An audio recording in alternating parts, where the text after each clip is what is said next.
We are living in the era of the infinite climb. Every morning, millions of people wake up to a digital chorus telling them they are not enough. Not rich enough. Not productive enough. Not optimized enough. We have been sold a version of life that looks like a high-speed chase where the finish line moves 10 feet further away for every 10 feet we run. We call it the grind. We call it the hustle. We wear our burnout like a badge of honor, and we treat our anxiety as the price of admission for a successful life. But look closely at the winners of this game. Look at the people who have reached the summit. Often, you will find that their bank accounts are overflowing, but their souls are bankrupt. They are terrified of losing what they have. They are slaves to their reputations. They are rich by the world's definition, but they are poor by the only definition that actually matters. They are not free. The Stoics looked at this same human struggle 2,000 years ago and found a different path. They discovered a secret that modern hustle culture tries desperately to hide. True wealth is not the accumulation of things. It is the mastery of desire. Welcome to the Great Reversal. Today, we are not going to learn how to get more. We are going to learn how to be more. We are going to dismantle the lies of the modern grind and replace them with the inner doctrine of Stoic abundance. Part 1. The diagnosis, the lie of more. Let us begin with the primary lie of the modern age, the belief that happiness is a destination reachable through a specific dollar amount. We tell ourselves, when I have the house, I will be at peace. When I have the million, I will be secure. When I have the status, I will be respected. The Stoics called this the bottomless pit. If your happiness is dependent on an external number, you have placed your soul in the hands of fate. And fate is a fickle master. The Roman philosopher Seneca was one of the wealthiest men in the world, yet he spent his life warning people about the danger of wealth. He observed that for most men, the acquisition of riches is not an end to their troubles, but merely a change in them. The poor man worries about where his next meal is coming from. The rich man worries about who is coming to steal his. Both are in a state of dis-ease. Both are anxious. Therefore, neither is truly wealthy. The anatomy of the treadmill. Modern hustle culture thrives on what psychologists call hedonic adaptation. It is the biological process that ensures you get used to your new win almost immediately. Think back to the first paycheck you ever received. At the time, it felt like a fortune. You felt powerful. But within 3 months, that amount became your new zero. You needed more just to feel the same spark. This is the hustle trap. The system is designed to keep you in a state of permanent dissatisfaction. It needs you to feel behind, so that you will keep buying, keep grinding, and keep competing. The Stoic stands up and steps off the treadmill. The Stoic understands that wealth is a preferred indifferent. This is a term we must burn into our minds. It is preferred because, all things being equal, it is better to have resources than not. It is easier to be generous when you have plenty. It is more comfortable to be healthy when you can afford the best care. But it is indifferent because it has zero impact on your moral worth. You are not a better person because you drive a luxury car. You are not more virtuous because you have a high-status job. The great reversal begins when you realize that your value is a fixed constant.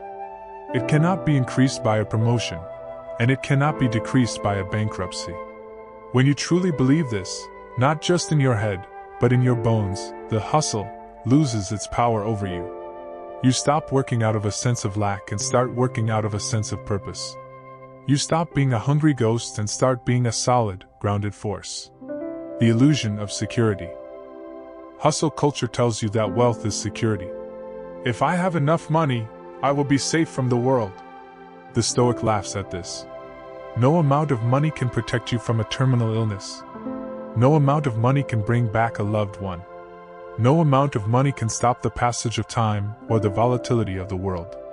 If your security is built on something that can be taken away, a market crash, a lawsuit, a change in government, then you aren't secure. You are just a hostage who hasn't been threatened yet. The only true security is the unshakable mind. The Stoic builds their fortress inside. They realize that if they lost every cent tomorrow, they would still have their wisdom, their character, and their ability to start again. This is the only form of wealth that is theft-proof.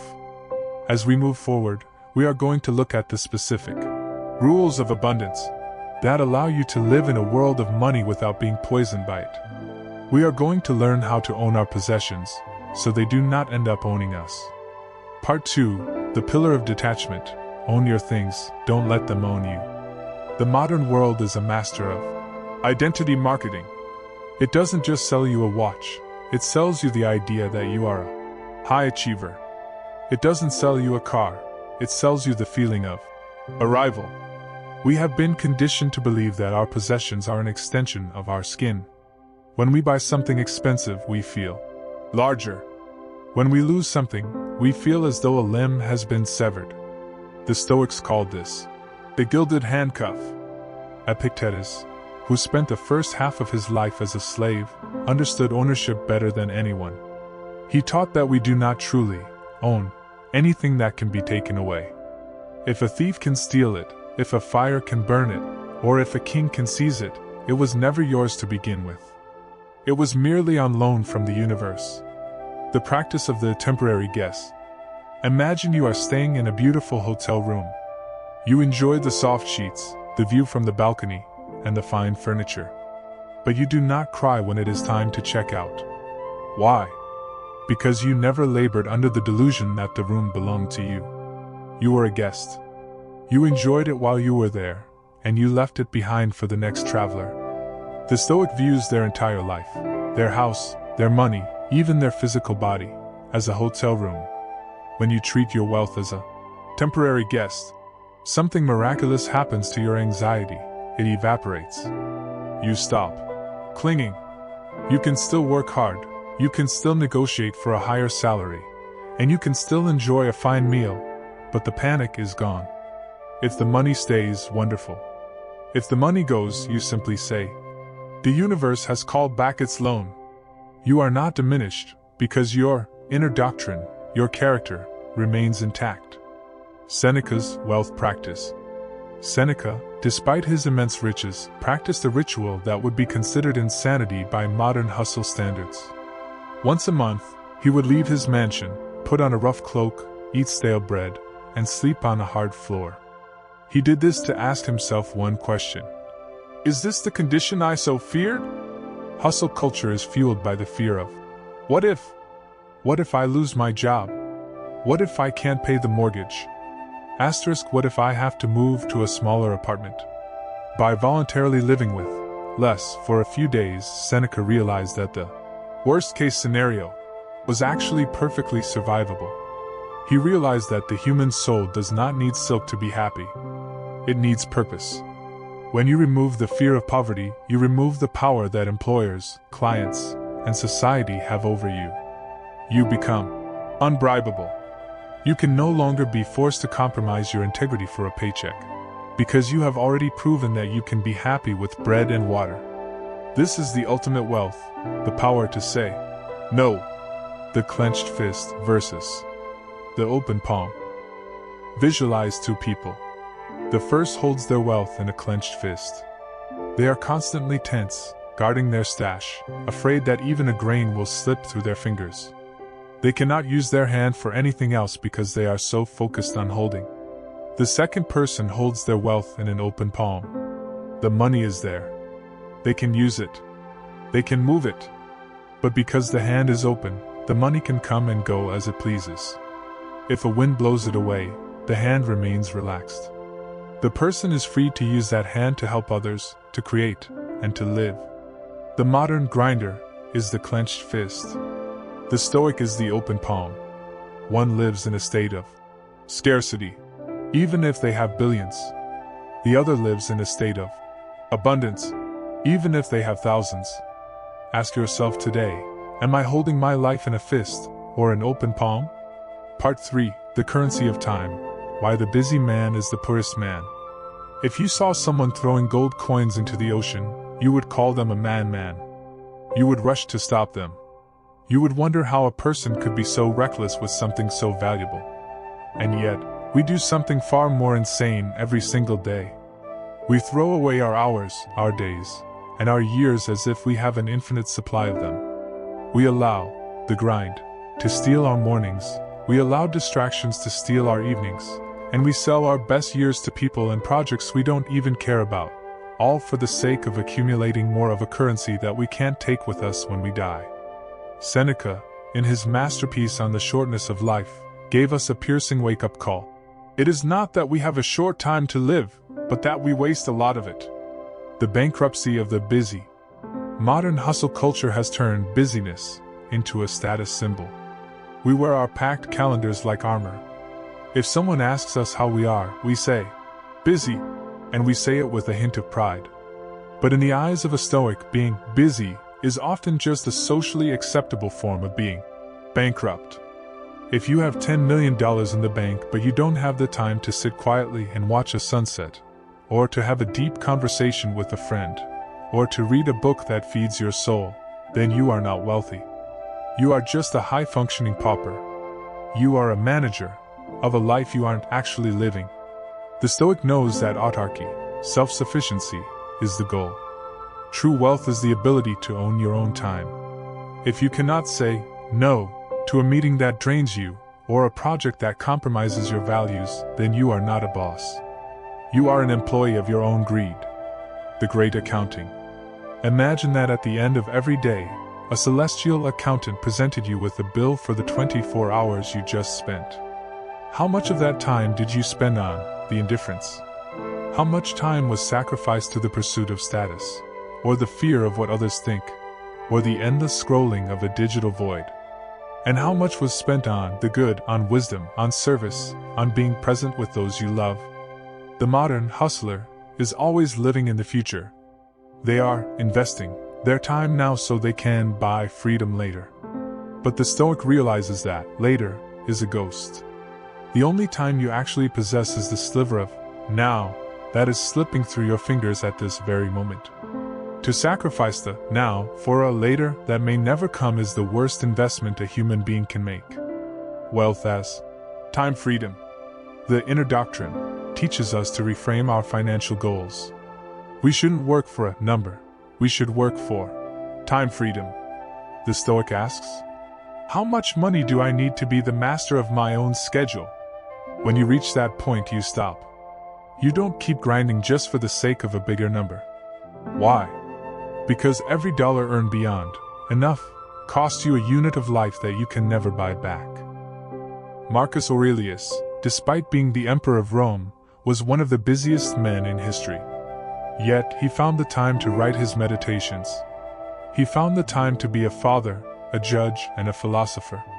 He did this by pruning the dead wood from his life. He asked himself of everything he did, is this necessary? Most of what we do is not necessary. It is noise. It is habit. It is ego. The practice, the memento mori audit. Today, perform an audit of your currency. Not your bank balance, but your time balance. Look at your schedule and identify the time leeches. These are the tasks and people that demand your life force but give nothing back to your character. Are you working overtime to buy things you don't need to impress people you don't like? Are you trading your health, the vessel of your soul, for a title that will be forgotten the moment you leave the office? The wealthy Stoic is the one who can walk away. The one who can sit in silence and feel complete without a distraction. The one who recognizes that a simple life with a surplus of time is infinitely more luxurious than a complex life with a surplus of stress. Stop throwing your gold into the ocean. Reclaim your hours. Remember that you are dying, not in the future, but right now. Every second that passes is a second that has already been handed over to death. Spend the rest of your coins wisely. Part 4. The Poison of Comparison, Envy versus Stoic Joy. The modern world has created a comparison engine that runs 24 hours a day. Through the glass screens in our pockets, we are invited to peer into the private lives, the bank accounts, and the vacations of billions of strangers. We see the gold, but we never see the kintsugi, the cracks that have been repaired, or the hidden miseries that wealth often masks. The Stoics had a word for this trap, zealous, or envy. They viewed it as a form of temporary insanity. Why? Because envy is the only vice that provides no pleasure. The glutton enjoys the food, the greedy man enjoys the hoarding, but the envious man only suffers. He suffers because someone else is succeeding. The illusion of the better life. Hustle culture relies on your envy to keep you moving. It needs you to look at the man in the private jet and feel a sense of lack. It needs you to believe that if you just worked a little harder, you could be him. But the Stoic asks a piercing question. Would you trade your entire life for his? Not just his money. Would you take his anxieties? His strained relationships? His specific fears? His health problems? Most of us want the results of someone else's life without being willing to pay the price they paid to get them. Marcus Aurelius once wrote, "How much time he gains who does not look to see what his neighbor says or does or thinks, but only at what he does himself, to make it just and holy." When you focus on the progress of others, you are essentially a runner in a race who is looking sideways. You are losing speed. You are losing focus. And most importantly, you are losing your own path. The social media mirage. In the Roman Forum, wealth was displayed through purple robes and many slaves. Today, it is displayed through filtered photos and curated success stories. The Stoic practice here is objective description. When you see a flex online that triggers your anxiety, strip away the narrative. Don't see success. See a person standing in front of a rented vehicle holding a piece of plastic. Don't see the dream life. See light hitting a sensor on a phone to create a digital image designed to elicit a reaction. By breaking the status symbol down into its physical parts, you realize how flimsy it is. You realize that you are envying pixels, not reality. Stoic joy chara. The opposite of envy is not caring. The opposite is Stoic joy. Envy says, "I cannot be happy because you have more." Stoic joy says, "I am happy because I have the capacity to be virtuous right now." The wealthy Stoic is the one who can walk past a palace and feel a genuine sense of appreciation for its beauty, without the slight itch of wanting to own it. They realize that the sun shines just as brightly on a cottage as it does on a mansion. The air is just as sweet in a public park as it is in a private garden. If you cannot be happy with what you have, you will never be happy with what you get. The practice, the silent success audit. For the next 24 hours, practice silent success. Do something productive, earn some money, or achieve a goal, and tell absolutely no one. Do not post it. Do not mention it in conversation. Watch how your ego reacts. It will scream for validation. It will feel as though the success doesn't count if others don't know about it. By starving the ego of external validation, you strengthen the inner doctrine. You prove to yourself that your wealth is for you, not for the audience. You move from being a performer in the hustle theater to being a master in the fortress of the mind. True abundance is the ability to look at someone else's massive win and say, with total sincerity, "I am glad for them, and I have everything I need." Part 5. The Stewardship of Wealth. Money as a Stoic Tool. In modern hustle culture, wealth is often viewed as a trophy, a static prize to be guarded, displayed, and used for self-insulated comfort. To the Stoic, wealth is not a trophy, it is an indifferent tool, no different from a hammer or a sword. A hammer is neither good nor evil. In the hands of a master, it builds a temple. In the hands of a fool, it destroys. The Stoic does not seek to be poor or rich. The Stoic seeks to be useful. Marcus Aurelius didn't view the Roman treasury as his personal bank account. He viewed himself as a steward. He was a temporary manager of resources that belonged to the cosmopolis, the world city. When the empire faced a plague and debt, he didn't hoard his gold. He auctioned off the imperial palace furniture to pay for the soldiers and the people. Ownership versus stewardship. The owner says, "This is mine.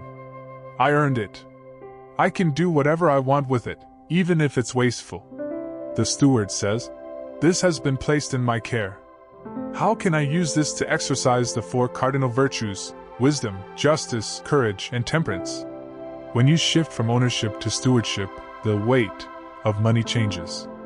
You no longer feel the heavy, anxious pressure to protect your status. Instead, you feel a purposeful responsibility to direct your capital toward things that matter. If you have a surplus of wealth, the Stoic question is not, "What can I buy?" but, "What can I solve?" Can this money provide an education for someone who will improve the world? Can it build a business that provides honest work for others? Can it support a cause that aligns with justice? The discipline of temperance, the anti-splurge. Modern consumerism is built on lifestyle inflation. As the income grows, the car gets faster, the house gets bigger, and the watch gets shinier. We call this rewarding ourselves. The Stoic calls this self-imposed slavery. Every time you upgrade your lifestyle to match your income, you increase your burn rate. You increase the amount of money you need to feel normal. You are essentially building a bigger cage for yourself. The Stoic wealth builder practices temperance. When their income doubles, their lifestyle remains the same. The gap between what they earn and what they spend is their freedom margin. The wider the freedom margin, the more stoically wealthy you are. If you earn $1 million but spend $1 million, you are a slave to the next paycheck. If you earn 50,000 but only need 20, you are a king. Wealth as moral training. Seneca argued that wealth is actually a more difficult test of character than poverty. It is easy to be humble when you are broke. It is easy to be disciplined when you have no options. But to have the power to indulge every whim, to buy the finest wines, the fastest horses, and the loudest praise, and to still choose a simple meal, a quiet life, and honest friends. That is a display of supreme character. The Stoic uses their wealth as a training ground. They buy the preferred indifference, but they never allow themselves to become dependent on them. They use the gold, but they remain gold-proof. The practice, the stewardship audit. Look at your current expenses. Ask yourself, am I spending this as an owner or as a steward? Owners spend to impress, to numb, or to escape.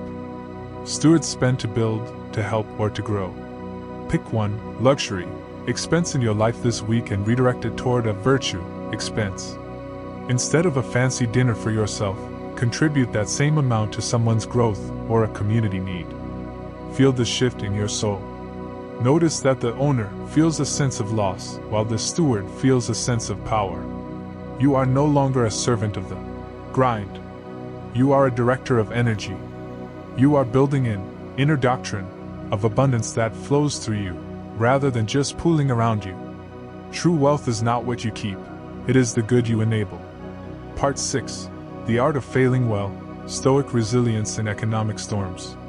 Modern hustle culture is a fair weather philosophy. It works beautifully when the economy is booming, the venture capital is flowing, and the likes are accumulating. But when the winter comes, when the bubble bursts, the company folds, or the industry shifts, hustle culture offers nothing but shame and panic. It tells you that if you aren't winning, you have failed as a human being. The Stoic, however, is a student of the winter. They know that the great reversal requires us to be just as competent at losing money as we are at making it.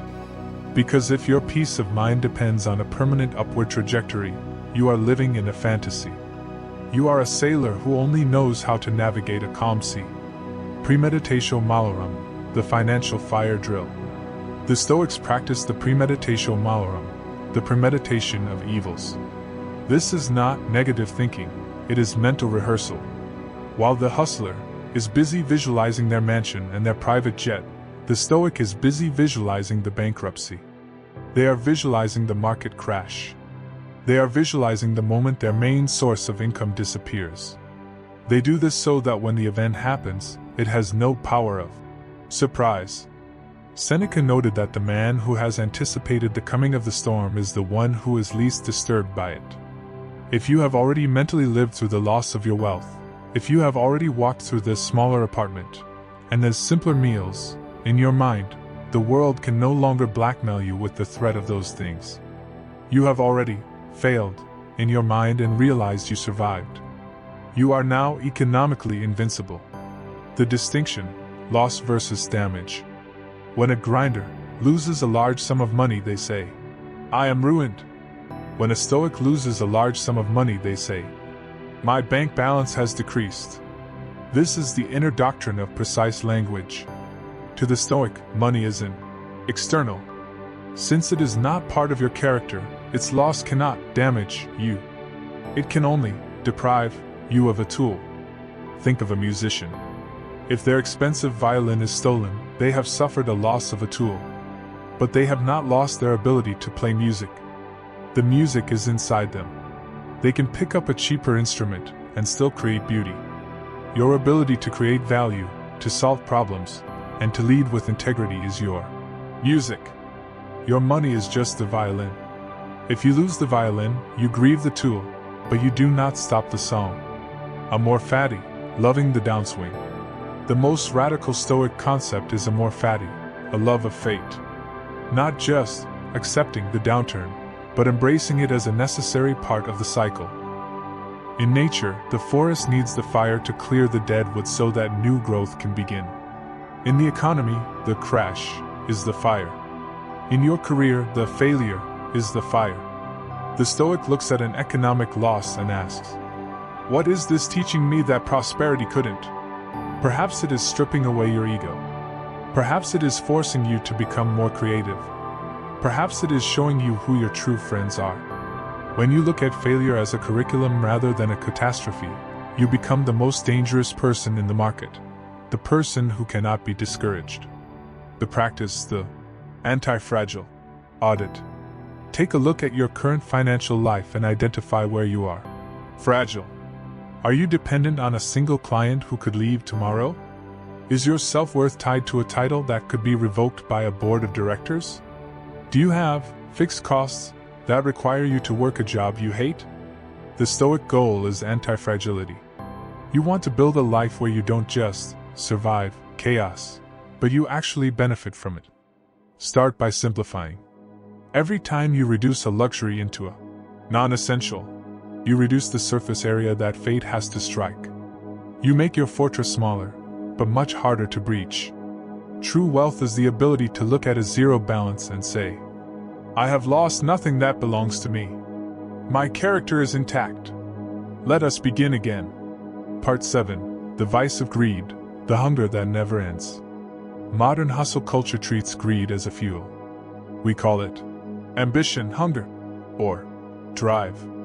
We are told that the moment we become satisfied, we become stagnant. The system requires us to be perpetually hungry so that we remain perpetually productive. But to the Stoic, an endless hunger is not a strength, it is a disease. They compared greed to hydrops, a medical condition of the time where a person's body would swell with fluid, yet they would feel an unquenchable thirst. The more they drank, the thirstier they became, and the more their body broke down under the weight of the water. Greed is the hydrops of the soul. It is the delusion that just a little more will finally satisfy the itch, when in reality the more is what is creating the itch in the first place. The definition of enough. Epictetus, though not a Stoic, influenced the Stoic view of wealth with a single, devastatingly simple thought. Nothing is enough for the man to whom enough is too little. Most people believe that enough is a moving target located somewhere in the future. They think enough is a number.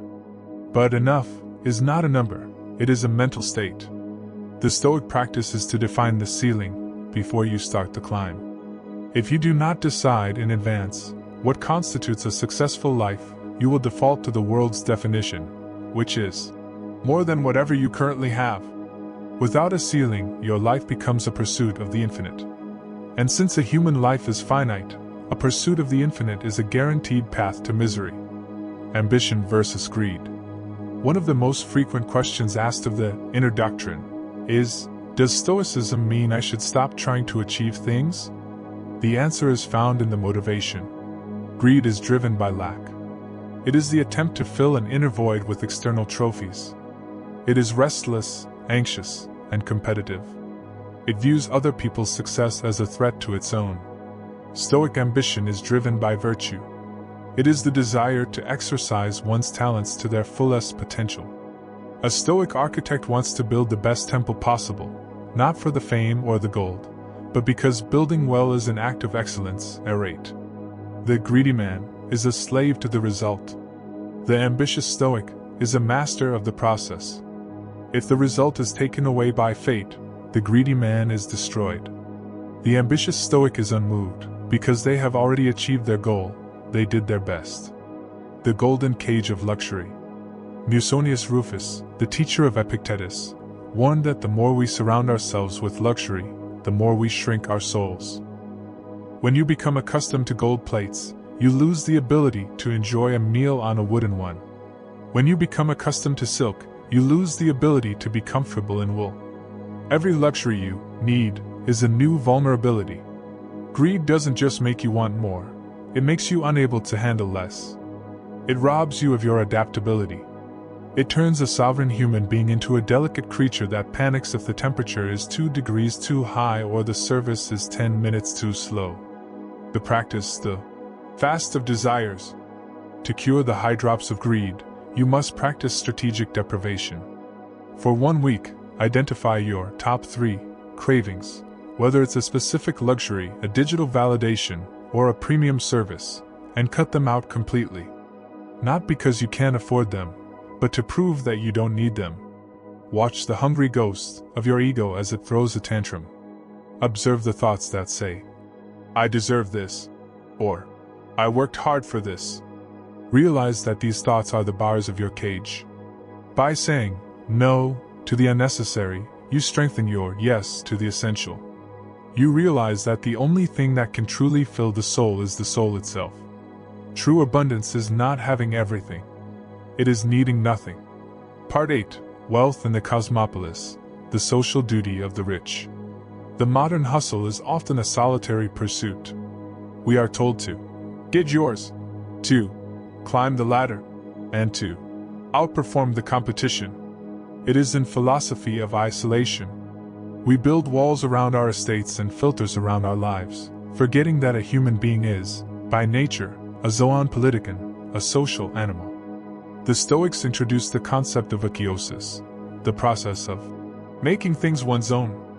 They visualized our lives as a series of concentric circles. The smallest circle is the self. The next is our family.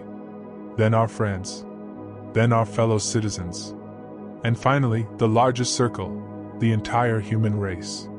The inner doctrine of wealth teaches us that as our resources grow, our circles must expand.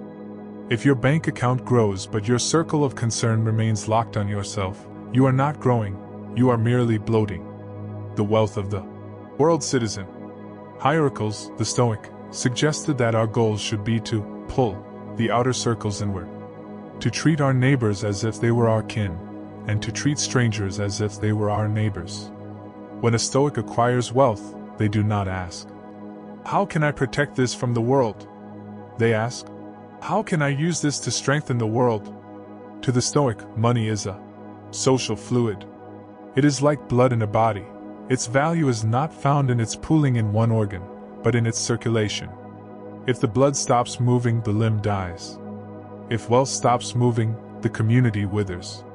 Marcus Aurelius, as emperor, had the power to live in absolute, insulated luxury. Yet he spent his life in the service of people who would never know his name. He famously said, "That which is not good for the beehive cannot be good for the bee." If you are winning while your community is losing, your win is an illusion. You are a healthy cell in a dying body. True Stoic abundance is the realization that your prosperity is inextricably linked to the prosperity of the whole.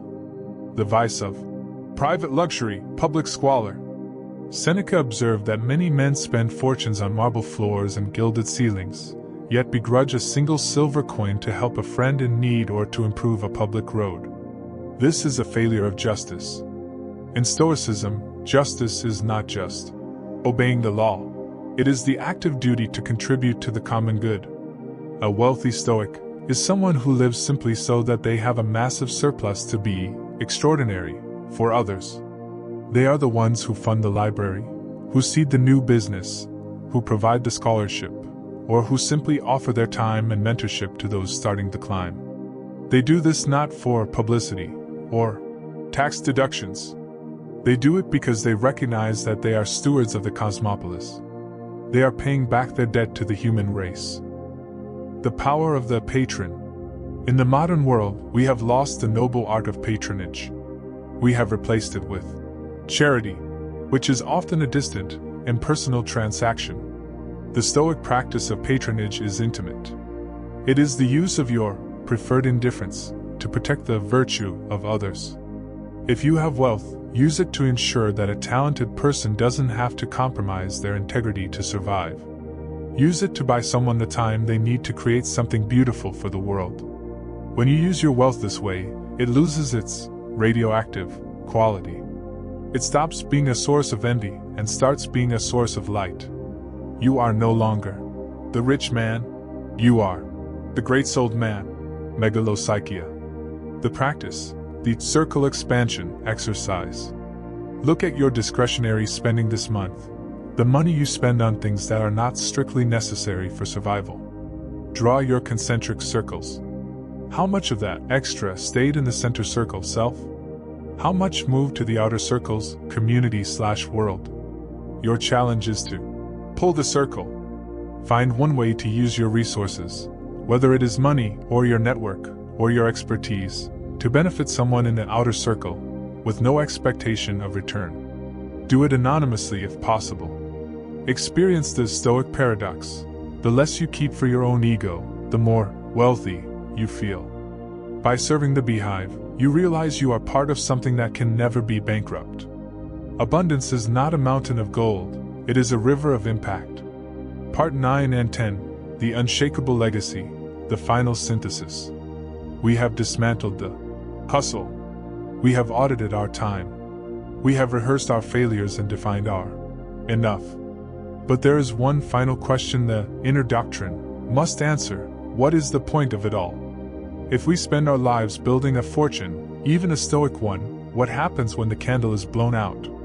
Marcus Aurelius looked at the tombs of the great conquerors and the monuments of the ultra-wealthy, and realized they all shared the same fate: oblivion.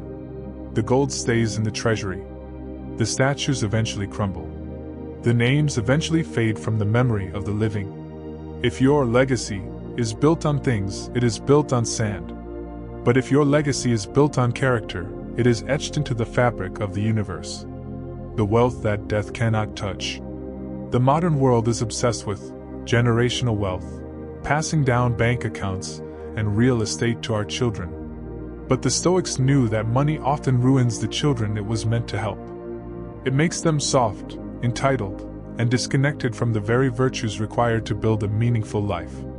The true, generational wealth of a Stoic is their example. The most valuable thing you can leave behind is a record of a human life well lived. A life that stood firm in the face of loss. A life that used its resources for justice. A life that was not a slave to its appetites. When you live with Stoic abundance, you are creating a moral currency that your children, your friends, and your community can spend for centuries. You are showing them that it is possible to be powerful without being cruel, and wealthy without being greedy. That is a legacy that no market crash can devalue. The final synthesis, the master of the game. To live the inner doctrine of wealth is to be the master of the game. Think of life as a game of dice. You cannot control what numbers the dice show. That is the realm of fate. But you can control how you play the hand you are dealt. If you roll wealth, you play that hand with generosity and temperance. If you roll poverty, you play that hand with dignity and resilience. The winner of the game is not the one with the most coins at the end. The winner is the one who played with the most skill and virtue. When you reach this state, you achieve the ultimate Stoic goal, ataraxia, or imperturbability. You are finally money-proof.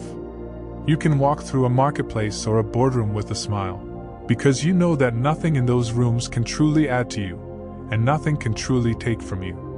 As we conclude this journey, carry this final thought with you. You are not your bank account. You are not your job title. You are not the house you live in or the things you own. You are the consciousness that directs those things. You are the inner doctrine that remains when the lights go out. Go out and build. Go out and earn. Go out and create. But do it as a free soul, not a hungry ghost. Own your wealth, but never let it own you. Be the steward of your resources, the master of your desires, and the architect of a character that the world can neither buy nor break. This is the Stoic art of wealth. This is the path to the unshakable soul. The world will continue to scream for your attention, demanding that you grind, compare, and consume. But you have the inner doctrine. You know that true abundance is found in the stillness of the mind and the strength of the character. If this journey has helped you reclaim your time and your peace, subscribe and join us. By mastering yourself, you become a force the world cannot break. The fortress is built. The doctrine is yours. Now go out and live it. Until next time, stay steady and stay free.